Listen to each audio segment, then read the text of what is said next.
रात के करीब 12 बज चुके थे।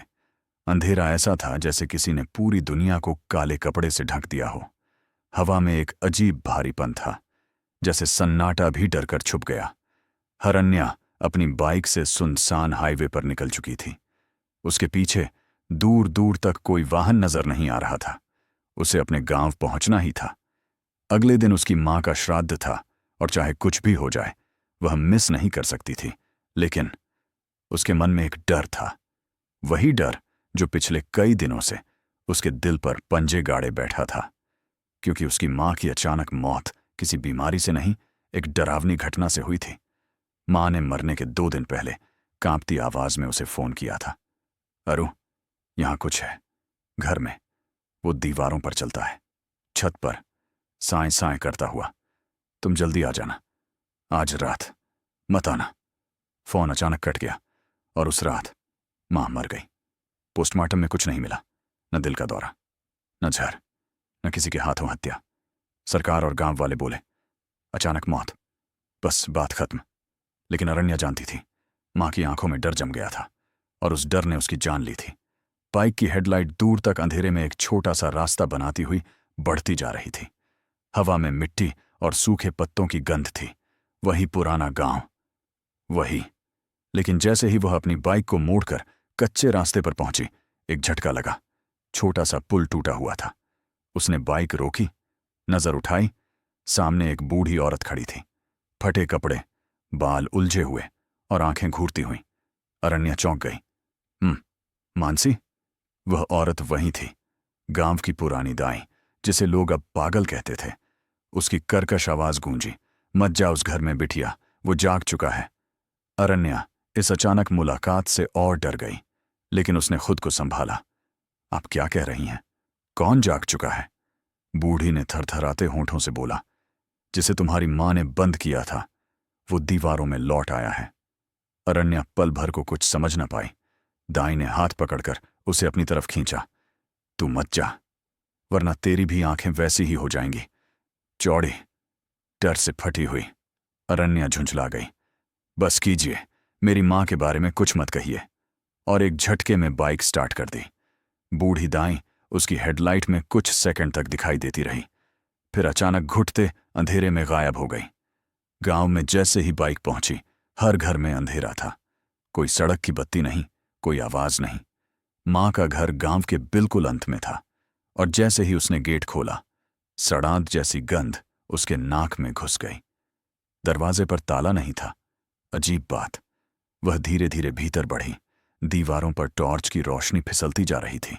सभी खिड़कियां बंद थीं, लेकिन हवा जैसे अंदर दौड़ती फिर रही हो। अचानक एक कोने से खर-खर की आवाज आई। वह चौंक कर उधर मुड़ी।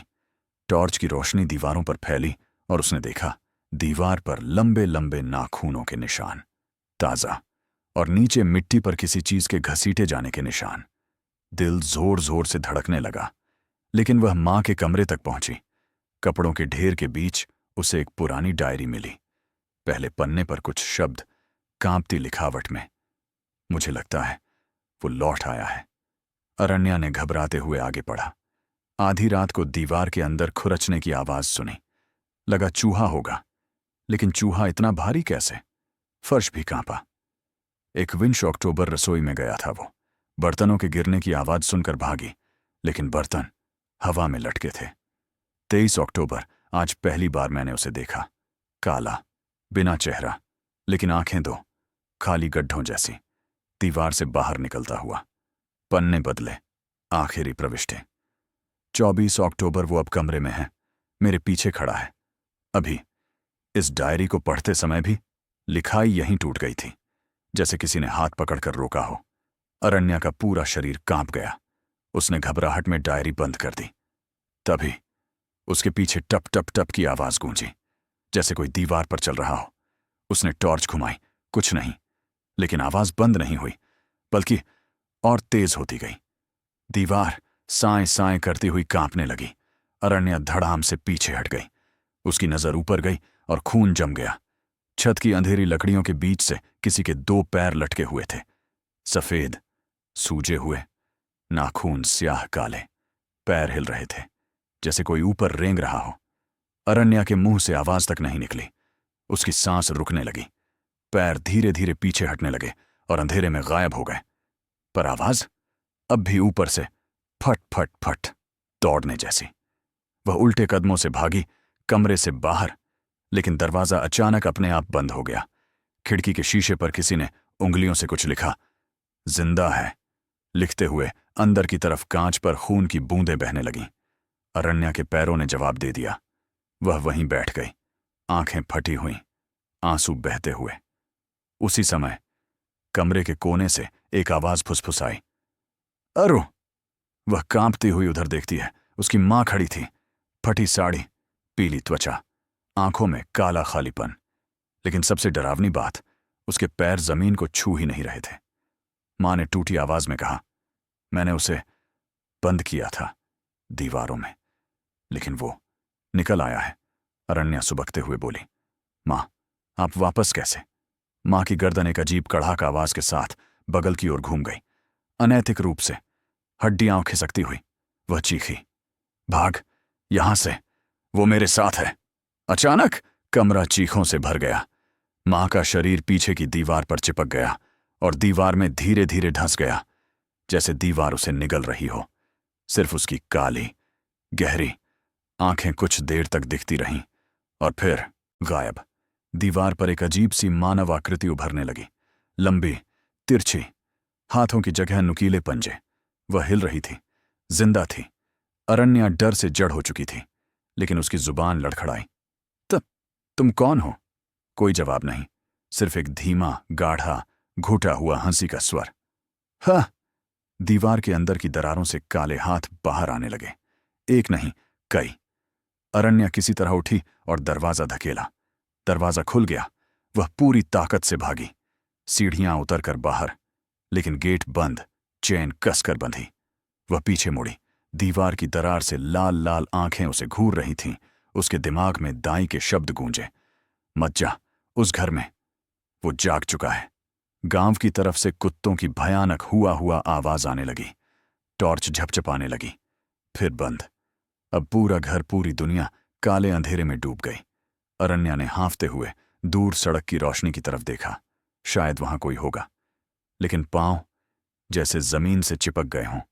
तभी उसके ठीक पीछे सांस की ठंडी फुहार महसूस हुई। कोई उसके कान पर झुककर फुसफुसाया, अब तू भी मेरे दीवारों में चलेगी। अरण्या डर से चिल्लाई, लेकिन उसकी आवाज अंधेरे ने निगल ली। अरण्या चीखी, लेकिन उसकी आवाज किसी काली गहराई में समा गई। उसके पैरों ने अचानक आजादी सी पाई और वह पूरी ताकत से गेट की चेन खींचने लगी। चेन खरखराई, लेकिन टूटी नहीं। पीछे से आहट फिर हुई, धीमी, रेंगती हुई। उसने कांपते हाथों से सीढ़ी की रेलिंग पकड़कर ऊपर देखा। सीढ़ियों पर कोई खड़ा था। अंधेरा इतना गहरा कि चेहरा न दिखाई दे, लेकिन आंखें, दो जलते हुए लाल गोले, उसी अंधेरे में तैरते हुए। वह आवाज फिर आई, दीवारें भूखी हैं और सीढ़ी की लकड़ी उसके वजन से चरमराई। वह नीचे उतर रहा था, धीरे धीरे, शिकार को देखते हुए। अरण्या ने पूरी ताकत से चेन झटकी और टन की आवाज के साथ चेन खुल गई। वह घर के बाहर भागी, बिना पीछे देखे, जैसे अगर पलटी तो आंखें छीन ली जाएंगी। अंधेरी पगडंडी और पीछा गांव का रास्ता पूरी तरह अंधेरे में डूबा हुआ था। कहीं कोई रोशनी नहीं, न बिजली, न चांद, जैसे आसमान भी डर से मुंह फेर चुका हो। अरण्या की सांसें उसके कदमों से तेज भाग रही थीं, दिल एक ढोल की तरह धड़कता हुआ। तभी पीछे से दौड़ने की आवाज आई, तेज और तेज, बिना रुके। कोई या कुछ चारों हाथ पैरों पर दौड़ रहा था, रेंगता हुआ, मिट्टी खुरचता हुआ। आवाज नजदीक आ रही थी। अरण्या ने दौड़ते हुए मोबाइल निकाला। सिग्नल शून्य। स्क्रीन झिलमिलाने लगी और फिर काली। उसकी अंगुलियां कांप रही थीं, पांव लड़खड़ाए और वह धड़ाम से जमीन पर गिर गई। घुटने से खून निकल आया, लेकिन दर्द महसूस करने का समय नहीं था। वह धीमे से पलटी और सामने देखा, आंखें, सिर्फ आंखें। झाड़ियों के बीच में एक चेहरा नहीं, सिर्फ दो लाल आंखें, और उन आंखों के नीचे लंबी सूखी उंगलियां, मिट्टी में ढंसी हुई, एक एक कर बाहर आती हुई। अरण्या के मुंह से घुटी चीख निकली। वह पीछे हटने लगी। अचानक गांव की ओर से एक झमकती लालटेन की रोशनी आई और किसी की आवाज गूंजी, अरण्या, इधर आ। वह था अभिषेक, उसका बचपन का दोस्त। वह लालटेन हाथ में लेकर दौड़ा। आंखों वाली चीज फिर अंधेरे में घुल गई। अभिषेक ने अरण्या को उठाया। तू ठीक है? इतनी रात में अकेली क्यों आई? अरण्या कांपते हुए बोली। मां, दीवार, वो। उसका गला भर आया। अभिषेक ने उसे कसकर पकड़ा। चल, अभी मेरे घर चलते हैं, सुबह देखेंगे। लेकिन अरण्या ने सिर हिलाया। नहीं, मुझे मां के घर ही जाना है। अभिषेक का चेहरा उतर गया। उसने हिचकते हुए कहा, वहां कोई अच्छी चीज नहीं है। अरण्या चौंकी। तुम जानते थे? अभिषेक ने भारी सांस ली। सिर्फ इतना कि तुम्हारी मां के जाने के बाद वहां कोई नहीं ठहर पा रहा। क्यों? अरण्या ने डर से पूछा। उसने धीमे स्वर में कहा, क्योंकि वहां रात को दीवारें सांस लेती हैं। सरपंच का घर, गांव का रहस्य। अभिषेक उसे गांव के बीचों बीच स्थित अपने घर ले आया। उसकी मां शकुंतला काकी उन्हें देखकर घबरा गई। अरे, इतनी रात को कहां चली गई थी बिटिया? तेरी मां के घर में मत जाना। वो, उसने इतना कहा ही था कि अभिषेक ने उसे चुप करा दिया। अरण्या ने आग्रह किया, आप लोगों को सच बताना पड़ेगा। वहां क्या है? अभिषेक और उसकी मां एक दूसरे का चेहरा देखने लगे। आखिरकार अभिषेक बोला, तुम्हारी मां ने सालों पहले एक बच्चा दीवारों में बंद किया था। अरण्या के पैरों में जैसे जान ही न रही। कौन बच्चा? शकुंतला काकी फुसफुसाई। तुम्हारे भाई। अरण्या के होश उड़ डाज गए। मेरा कोई भाई नहीं था। काकी की आंखों में दहशत झलक गई। था, जन्मते ही उसने आदमी को फाड़ दिया था। अभिषेक ने धीमे स्वर में जोड़ा। तुम्हारी मां ने कहा कि वो इंसान नहीं था, किसी और दुनिया की चीज का बच्चा। अरण्या ने कानों पर हाथ रख लिए। नहीं, ये झूठ है। अभिषेक बोला, उस बच्चे को दीवारों में जिंदा दफन कर दिया गया था। शकुंतला काकी ने डर से फटती सांसों में कहा, और वो मरता नहीं है, बस इंतजार करता है। शैतान की पैदाइश। अभिषेक ने और बताया, तुम्हारी मां ने कभी किसी को नहीं बताया कि वो बच्चा किसका था, लेकिन उसका शरीर हर दिन बदलता रहता था, कभी इंसानी, कभी जानवरों सा। एक रात उसने तुम्हारे पिता की आंखें निकाल लीं। शकुंतला काकी चिल्लाने लगी, बस और मत बोल। लेकिन अरण्या चुप न रह सकी। अगर वो सचमुच मेरा भाई था तो मेरा क्या कसूर? अभिषेक ने उसकी आंखों में देखते हुए कहा, वो अब तुम्हें ढूंढ रहा है क्योंकि तुम उसकी बहन हो। अरण्या के हाथ कांप गए, पसीने में पूरी भीग चुकी थी। तभी हवा एक झटके में बहुत ठंडी हो गई। लालटेन की लौ बुरी तरह हिलने लगी। दरवाजा खुद ब खुद धड़ाम से बंद। खिड़कियों पर खरोंच सी आवाज, चर्क चर्क चर्क। अभिषेक ने घबराकर कांटा उठाया। वो यहां तक आ गया। अचानक दीवार पर छाया दिखाई दी, लंबी, मानो जमीन तक झूलती हुई। और वो छाया